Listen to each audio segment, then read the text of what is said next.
ओम नमः शिवाय। आज की जो वीडियो है उसका विषय होने वाला है कि क्या हमें इंटरकास्ट मैरिजेस करनी चाहिए या नहीं करनी चाहिए।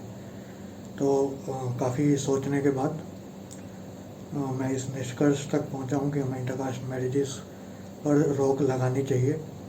और जो मेरी सोच है उसके कुछ कारण मैं आपके सामने रखूँगा और देखते हैं कि आपको ये कारण कितने उचित लगते हैं, कितने अनुचित लगते हैं।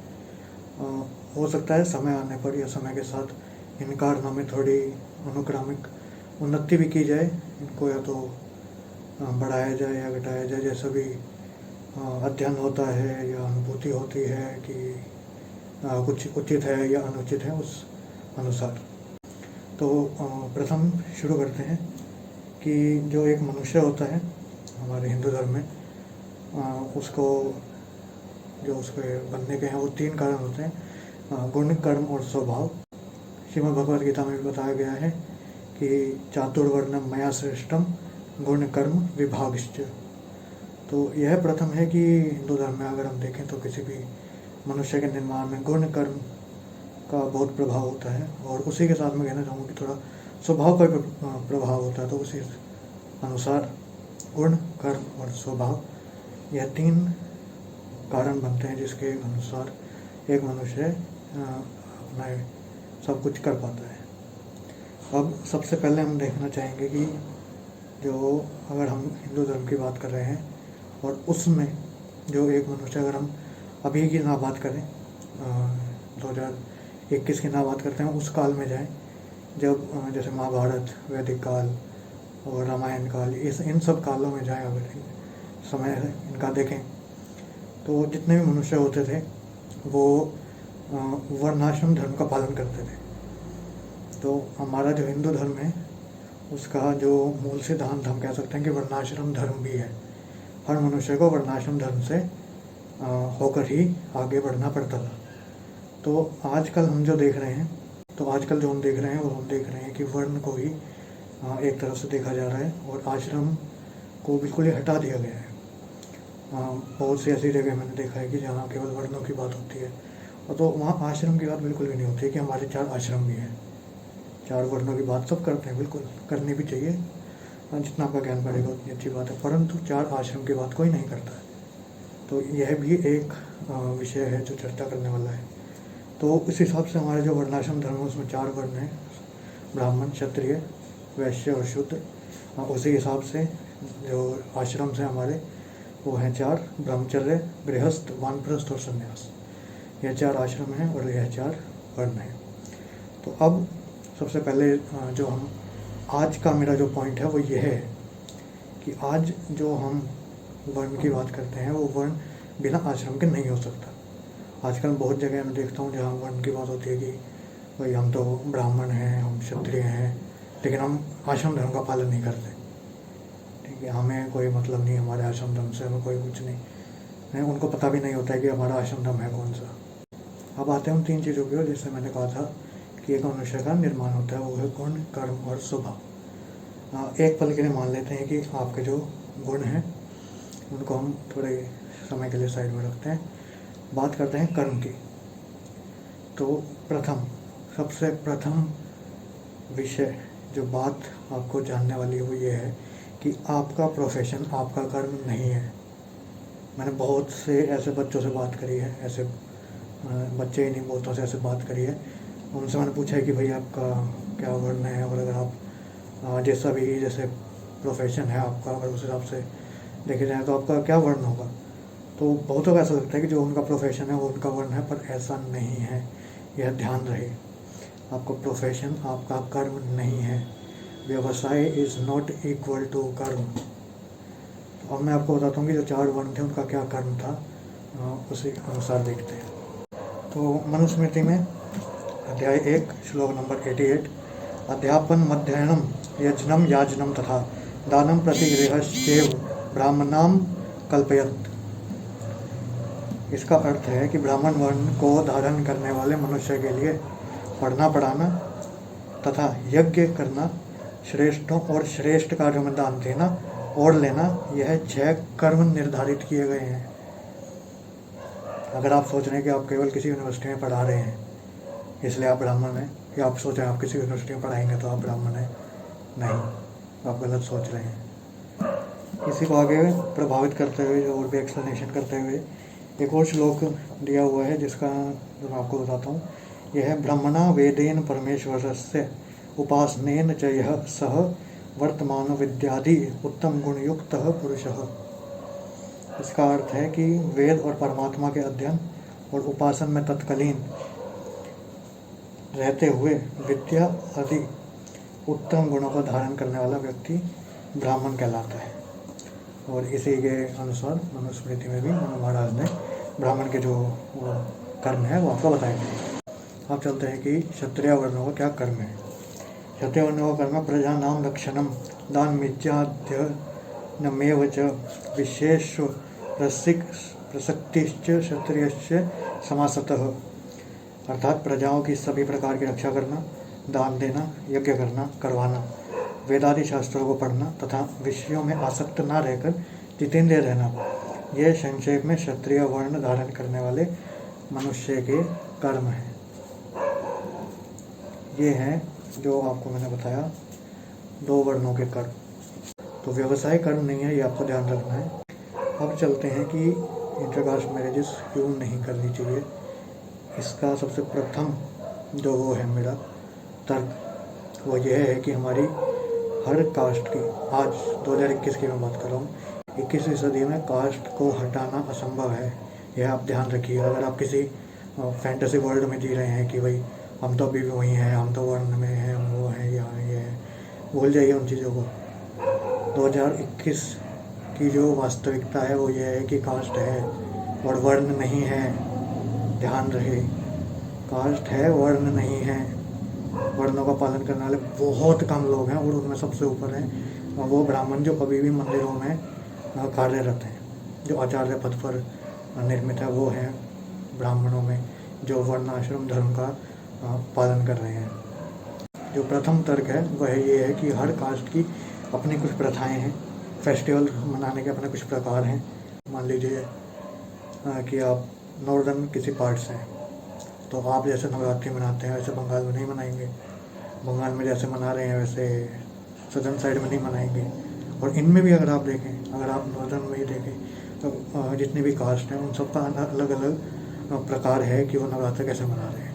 और नवरात्रों का मैं उदाहरण इससे दे रहा हूँ क्योंकि वो अभी संपन्न हुए हैं नवरात्र कुछ ही दिनों पहले, तो उसका उदाहरण देके आप समझ सकते हैं कि कैसे होता है। नवरात्रों में कुछ जो कास्ट हैं वो 9 दिन का अखंड व्रत भी रखती हैं, कुछ कास्ट पहले और आखिरी का रखते हैं। तो सबकी अपनी एक सेट प्रथाएं हैं जो चलती आ रही हैं। और इसी पॉइंट को कंटिन्यू करके आगे भी एक पॉइंट आएगा तो उसमें भी यही पॉइंट कंटिन्यू होगा। जो दूसरा तर्क है मेरा वह यह है कि हर प्राणी का एक फैमिली एनवायरनमेंट और एक डीएनए होता है, और यह मैं कास्ट के अनुसार ही कह रहा हूँ।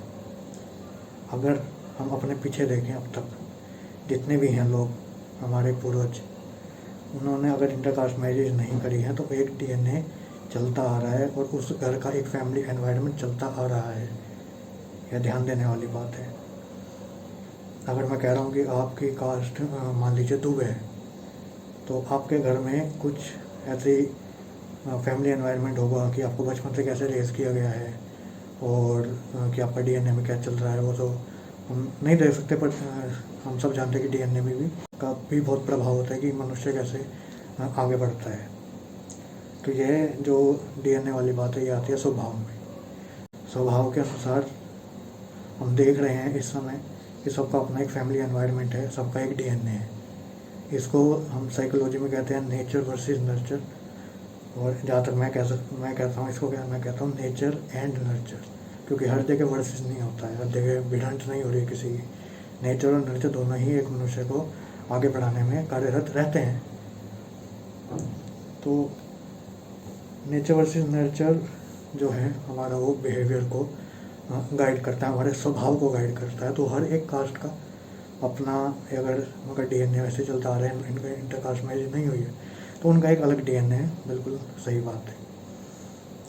अब बात आती है फैमिली एनवायरनमेंट की, जैसे मैं आपको बता रहा था फैमिली एनवायरनमेंट में आ जाएगा कि आपके बचपन में क्या सिखाया जा रहा है, क्योंकि जो क्षत्रियों को सिखाया जा रहा है वो ब्राह्मणों को तो नहीं सिखाया जाएगा। और ब्राह्मणों में भी जो अगर चतुर्वेदी है और उनके घर में चारों वेदों का ज्ञान है, तो उनको जो सिखाया जा रहा है वो किसी दूबे को नहीं सिखाया जाएगा, तो किसी दूबे को सिखाया जा रहा है वो किसी सिंधिया को नहीं सिखाया जाएगा। तो ये एक फैमिली टीचिंग है जो चलती आ रही है, और ये काफ़ी हद तक, काफ़ी सीमा तक एक मनुष्य को ढालने में बहुत सहायक होती है। इसके अतिरिक्त हम देख सकते हैं कि जो हमारे पेरेंट्स की थिंकिंग है वह भी फैमिली एनवायरनमेंट में ही आती है, क्योंकि जैसे मैंने पहले ही बताया कि जैसे अगर किसी की टीचिंग से एक नहीं हो सकती तो उनके पेरेंट्स की थिंकिंग भी एक नहीं हो सकती। तो ये आती है बिहेवियर में, स्वभाव में।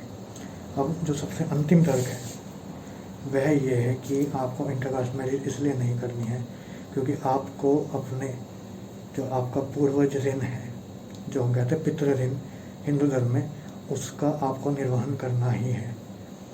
यह एक ऐसी जनरेशन है जिसे कुछ नहीं पता है अपने धर्म के बारे में, जो कुछ नहीं करना चाहती, जिसके ऊपर रिस्पॉन्सिबिलिटी जो लेना ही नहीं चाहती। यह वो जनरेशन है। मैं जानता हूँ कि अगर आप अपने पीछे क्या नाम है पूर्वजों से पूछेंगे, पूर्वजों से भी छोड़िए, अगर आप दादा परदादा अगर आपके जीवित हैं, इनसे आप पूछेंगे कि भाई आपने इंटरकास्ट मैरिज क्यों नहीं करी, तो इनके पास कोई उत्तर होता नहीं है बिल्कुल भी।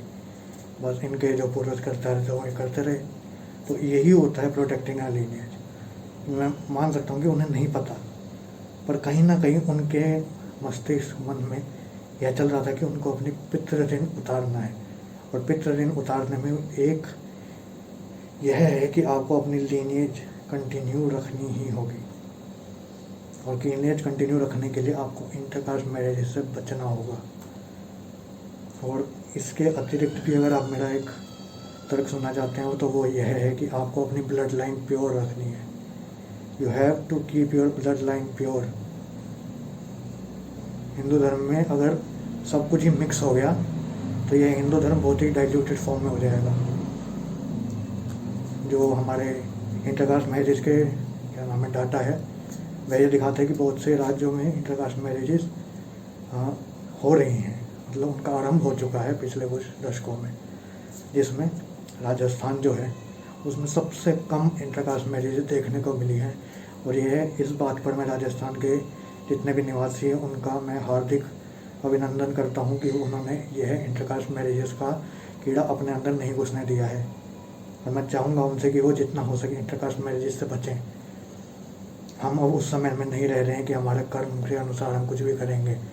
आपको ये दोबारा जानना होगा कि मैंने कर्म का आपको इसलिए बताया था क्योंकि बहुत से ऐसे लोग हैं जो सोचते हैं कि भाई मेरा व्यवसाय ये है तो मेरा कर्म ये है, मेरा वर्ण कुछ और ही हो जाएगा तो इसलिए मैं उससे शादी कर सकता हूँ। भूल जाइए वो सब। वो मैंने आपको इसलिए नहीं बताया था कि भाई मेरा मन किया मैंने बताया, मैंने इसलिए बताया कि बहुत से जो नई नई जनरेशन है, नई नई सोच वाले हैं, उनको ऐसे बिना कंटेक्स्ट के बोल देते हैं लोग। तो वही सोच रहे हैं कि भाई मेरा तो अभी ये व्यवसाय है तो यही मेरा कर्म है, मेरा ये कर्म है तो मेरा वो वर्ण है, और मेरा वो वर्ण है तो मैं उससे शादी कर सकता हूँ। बिल्कुल नहीं। इंटरकास्ट मैरिज से आपको बचना होगा। ये 2021 है। आप किसी हाइपोथेटिकल किसी फैंटेसी वर्ल्ड में नहीं जी रहे हैं जिसमें वर्ण कर्म इन सबको मिला के वर्णाश्रम धर्म का पालन करते हुए आपको चारों वर्णों के जो लोग हैं वो मिलेंगे। बिल्कुल भी नहीं, बिल्कुल भी नहीं। महाभारत और श्रीमद् भगवत पुराण को अगर हम एनालाइज करते हैं और उनमें से देखते हैं कि कलयुग के क्या क्या लक्षण हैं, तो उनमें एक लक्षण यह भी दिखता है कि जो चारों वर्ण हैं वो मिलना शुरू हो जाएंगे, वो आपस में बच्चे पैदा करेंगे, ये सब होगा। जो कर्म ब्राह्मणों को करना चाहिए वो नहीं कर रहे हैं, जो कर्म शुद्ध हो करना चाहिए वो बाकी तीनों वर्ण कर रहे हैं। ये एक बहुत बड़ी समस्या है। अगर ये चलता रहा तो हिंदू धर्म बहुत ही डाइल्यूटेड स्टेट पे पहुंच जाएगा। और हम आज भी देख रहे हैं कि कितना डाइल्यूटेड हो रहा है धीरे धीरे हिंदू धर्म। कोई कंसंट्रेशन नहीं बचा है इसमें। मैं मानता हूँ इसमें कि जितने हमारे जनसंख्या है उसकी उतनी गलती नहीं है। जो हमारे ऊपर थोपा जा रहा है हम उसी में चलते जा रहे हैं बिना कुछ अध्ययन किए, बिना कुछ करते हुए। तो यह है कुछ जो जिसके मैं सोचता हूँ कि इंटरकास्ट मैरिजेस नहीं होनी चाहिए, इसको रोक लगाना ही होगा। तो समरी करते हुए मैं बताता हूँ आपको कि मैंने क्या क्या तर्क दिए हैं। सबसे पहला मैं ये था कि आपको अपना ब्लड प्योर रखना है, इसलिए इंटरकास्ट मैरिज से बचना होगा। दूसरा, आपको अपना पितृ ऋण का निर्वहन करते हुए, उसको चुकाते हुए यह ध्यान देना है कि आपकी लीनिएज टूटनी नहीं चाहिए। तीसरा, कि हर किसी की कास्ट की फैमिली एनवायरनमेंट और डीएनए अलग अलग होता है। अब मैंने आपको बताया कि इसे साइकोलॉजी में नेचर एंड नर्चर की व्याख्या दी गई है। यह है कि हर कास्ट की अपनी एक प्रथाएं हैं, अपने फेस्टिवल को मनाने का एक प्रकार है। वो कौन से फेस्टिवल मनाते हैं, कौन से नहीं मनाते, वो कौन से फेस्टिवल कैसे मनाते हैं, कैसे नहीं मनाते, वो सब कास्ट का अपना अपना निर्धारित है। और यह है, मैं आज के समय की बात कर रहा हूँ, ना कि पुराने समय की, जब आप ये सोच रहे हो कि हम तो वेदों के काल में जी रहे हैं, हमारा वर्ण नहीं है। नहीं, बिल्कुल भी नहीं। भूल जाइए उस समय को। अगर वो समय आपको लाना है तो आप जितने भी हिंदू, उन सबको इकट्ठा होना होगा। अब्राहम जो कल्ट्स हैं जितने भी, उन सबको यहाँ से भगाना होगा, धर्म की स्थापना करनी होगी। सब कुछ हटा के हमें वापस उसी धर्म को लाना होगा जो वेदों में है, जो शास्त्रों में हमारे बताया गया है। और तब तक के लिए आप कास्ट में बंधे हुए हैं, यह ध्यान रहे। यह रियलिटी है, वास्तविकता है 2021 की, 21वीं सदी की, और आने वाली कुछ सदियों की तो यही वास्तविकता है कि आप कास्ट में बंधे हुए हैं। और अगर आपको अपना हिंदू धर्म कंसंट्रेटेड रखना है तो आपको इंटरकास्ट मैरिज से बचना ही होगा। अपने लीनिएज को प्योर रखिए, अपना पितृ ऋण चुकाइए, और अपने फैमिली डीएनए और एनवायरनमेंट को बचा कर रखिए। ध्यान रहे। हर हर महादेव।